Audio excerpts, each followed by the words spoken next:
Hello there, I'm Mez Blume, and this is an excerpt from my new book, Churchill Socks.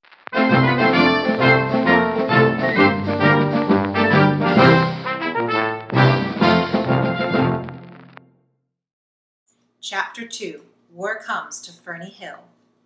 Here you are. Mr. Sidwell passed out the ice cream cones. That'll be 1 shilling, please.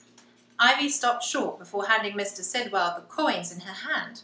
Had the price of ice cream gone up so much? She dug deep into her pockets to pull out the last of her pocket money for the month and placed it glumly in the man's open palm. After all, a promise was a promise. Mr. Sidwell plonked the precious coins in his cash box and chimed, "You enjoy every lick now, you hear? Those might just be the last ice cream cones you taste for many months to come." Kenny's eyes widened with horror, and he froze mid-lick to ask, "How come?" "There's a war on, Sonny, didn't you know? Mark my words, they'll be rationing everything soon, and sweets and treats will be the first things to go."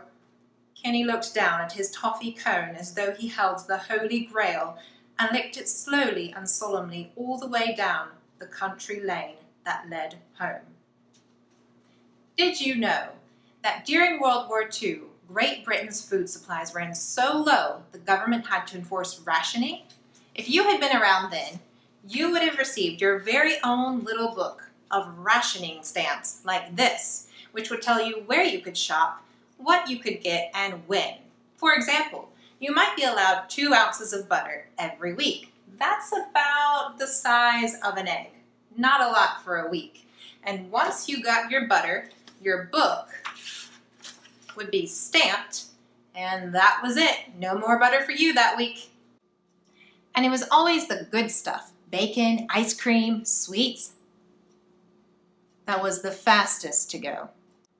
Meanwhile, there were plenty of potatoes. Why? Because potatoes were so easy to grow in the British soil. But who wants to eat boiled potatoes for every meal? So the British people had to get creative. They came up with cookery books full of wartime recipes that used just a few simple ingredients, and most of the time potatoes was one of them. So today, in celebration of my brand new wartime book, Churchill Socks, we will be cooking a wartime British favorite, shortbread. But this ain't no ordinary shortbread, chum. There's a war on, remember? So we'll be making, drumroll please, potato shortbread. Ready to head with me to 1940s wartime Great Britain? Let's get baking, shall we? Our rations recipe calls for just 6 ingredients, and those are flour, butter, seasoning, sugar, and of course, potatoes. Also, the rations recipe, which I will be sharing in a PDF, measures everything out in ounces, which is fine if you've got a handy little scale at home like this one. But don't worry if you don't, because I'll be converting everything to make it a little simpler for you modern chaps into cups and tablespoons. Step 1. Set your oven to 300 degrees Fahrenheit. That's 150 centigrade for you European bakers. Next, our recipe tells us to cream, fat, and sugar. That translates to, we will be creaming together 6 tablespoons of nice soft butter and 1/3 cup of sugar. Remember, not a lot of sugar because sugar is scarce. We're just going to cream these together for a moment.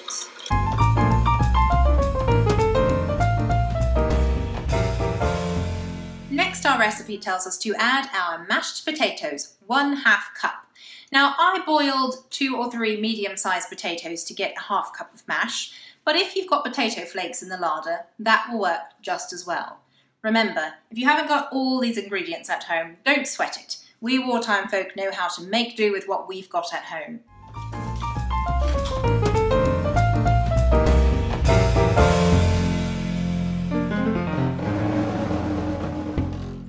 Next ingredient, a 1/2 cup of rice flour. Now if you don't have rice flour at home, ordinary flour will get the job done.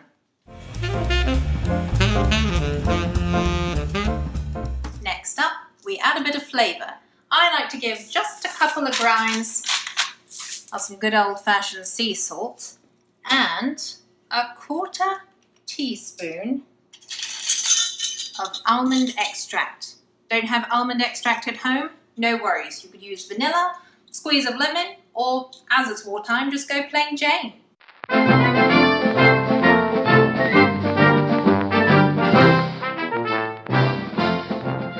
Now for the fun part.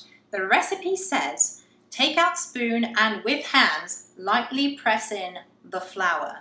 That's right, we get to mash it all together with our hands, so make sure you've washed them. Now I'm going to be using 3/4 cup of self-rising flour, but actually all-purpose flour works just as well. I'm just going to dump it into our mixture and, like the recipe said, go at it with my hands.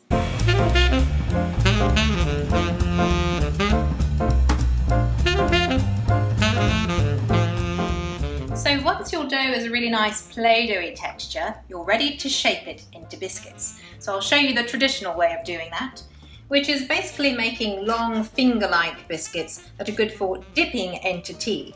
And to do that, I'm going to roll it out a bit and then kind of make it into a rectangle and squash it until it's about 1 inch thick and about 3 inches wide.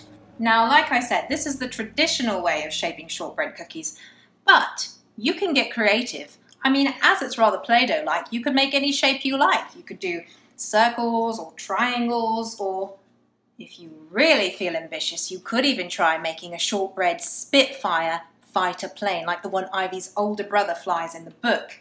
In fact, I might just try that.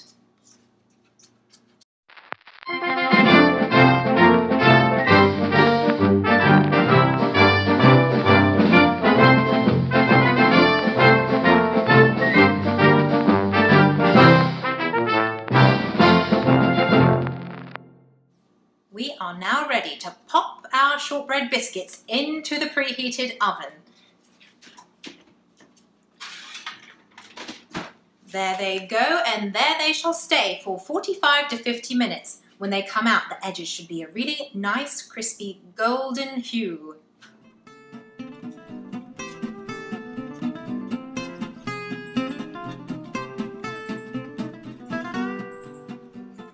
And there you have it. Potato shortbread.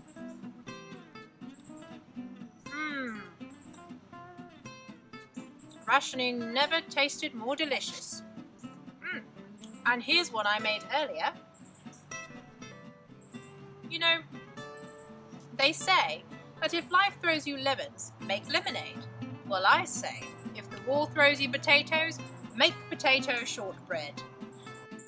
So I hope that you will try this recipe, or maybe another one of the rations recipes that you can find in the Churchill Socks bonus features on my website. Just go to mezblume.com/socks-substation and you'll find that, recipes and other bonus features. Oh, Spuddy, would you like a bit of shortbread? Oh, good dog. There you go. Good dog. Good dog. Well, I look forward to seeing what you've been baking up at the Churchill Socks launch party. Until then, this is Mez Blume, over and out.